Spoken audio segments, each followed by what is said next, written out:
Gue di sini sebagai sutradara, sebagai direktur fotografi, sebagai editor, asisten editor, jadi asisten 2 di kamera. di sini sebagai first AD, sebagai still foto. Tugas gue bikin musik sebagai sound recordist. aku jadi wardrobe stylist. dan merangkap menjadi produser di film ini. produser juga, dan penulis skenario. Plus associate producer. Awalnya film ini kita mikirnya mau bikin thriller. Rencananya itu di 2010. Waktu berjalan, konsep itu nggak sesuai dengan apa yang kita punya. Akhirnya di 2011, di Maret. Jadi di Maret itu akhirnya gue rubah idenya. Kita mulai nulis skenario, kita kumpulin lagi itu. Makanya sebelum skenario itu jadi atau sinopsis itu jadi, ide cerita itu masih ada di kepala gue, itu gue udah dapetin Vino sebagai pemain. Sampai akhirnya skenario itu jadi, juga nawarin ke Astrid, Vino juga baru baca, dia tetap mau. Kita mulai syuting di Juli. 16 Juni. Di tengah syuting, Vino sakit. Jadi tuh orang tuh udah sakit kan sebelumnya kan, cuma dia memaksain banget untuk tetap syuting. Tapi ya udah, tapi karena dia jarang minum, akhirnya panas beneran. Pas terakhir udah mau matahari sudah mau nyala gitu, dia panasnya tinggi banget, bener-bener tinggi. Panasnya tinggi banget sampai dia disuruh-suruh sama Ocai apa sama Acel gue suruh ngapain, gue marah sendiri. Udah harus pulang sekarang. Kalau nggak enak kenapa? Iya kalau kejang gimana? Kalau 40 kan kejang, siapa yang mau tanggung jawab? Dia dengan pose bilang udah. Gue sampai gue lupa tuh siapa antara kalau nggak Bang Ucok, Ocai, Acel yang dia lagi tetep kekeh mengulang lagi. Gue yang kesel karena dia udah panas banget tuh, pegangnya panas banget. Ternyata bener pas nyampe di rumah sakit dia panas 39, berapa gitu.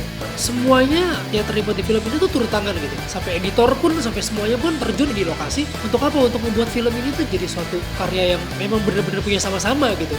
Sampai ketika gue sakit, istilahnya kalau misalnya kru ditawarin budget film yang lebih gede lagi, cabut kali. Di film ditinggalin. Istilahnya sangat gak masalah banget. Tapi mereka mau nungguin gue keluar dari rumah sakit untuk sama-sama lagi bikin film ini lagi dengan tanpa ada saling menyalahkan. Menurut gue itu cukup bikin gue ini film milik gue banget. Dan kenapa jadi solid sama kru? Mungkin karena film ini juga milik mereka. Kalau film ini bukan milik mereka juga pasti udah bubar. Kita semua membuktikan kalau film India sebenarnya adalah seperti ini. Ini sebuah semangat, sebuah terobosan yang sebenarnya bukan sesuatu yang baru gitu. Tetapi ini sesuatu yang sering diomongin sama orang, tapi nggak pernah dilakuin. Gue tanya, Cey, lu ngerti cara bikin film? Nggak ngerti. Lu jadi produser gue ya? Wah, gue cuma ngerti ininya, cuman ntar teknisnya gue agak bingung gini. Cok, lu mau gak jadi produser film? Wah, gue langsung bilang gini, belum pernah gue jadi produser. Lu mau nggak? Gue cuma nanya gitu. Jadi gue coba, ya udah, sesimpel itu aja sih. Tawarannya sih memang mengejutkan. Ya, gue sempet diskusi lah sama Ocai, ini gimana Cai? Ya udahlah kita coba aja dulu. Kalau emang nggak bisa, kita punya duit, ya kita cari produser beneran aja, kita bayar sendiri gitu hitungannya ya kan. Nah, sampai akhirnya kita cobain semuanya sih. Karena ketidaktahuan kita, akhirnya kita ngundang teman-teman kita nih semuanya. All crew kita undang untuk ngasih kita masukan. Karena posisi gue di sutradara, jadi biasanya emang ikut dari A sampai Z sampai film ini rilis. Tapi biasanya rada nggak peduli tuh, maksudnya cuma berharap film diapresiasiin orang, masalah hitungan terurusan ke bioskop apa segala macem tuh udah ini. Nah sekalian nih nyoba, sekalian belajar dan segala macem. Plus kenapa mau, karena film ini akan jadi milik gue. Buat gue yang sebenarnya independen tuh seperti ini. Jadi ketika lo selesai film, lo nggak sibuk, nggak cuma berpangku tangan dalam arti ya ntar filmnya keluar, ya terserah enggak. Tapi lo semua lo jaga semangat ketika lo menerima film ini sampai film ini keluar, semangat lo tuh nggak hilang. Bukan cuma karena lo bakal dapat duit gede dia di depannya gitu. Duit gede di belakangnya itu istilahnya gak usah kita pikirin dulu lah. Namanya orang investasi, gimana pun caranya, lo harus buat bisnis lo ini jadi sebuah bisnis yang from zero to hero lah istilahnya. Dan inilah yang gue dapetin dari filmmaking ini. Tim solid, komunikasi bagus, promo bagus, apa segala macam.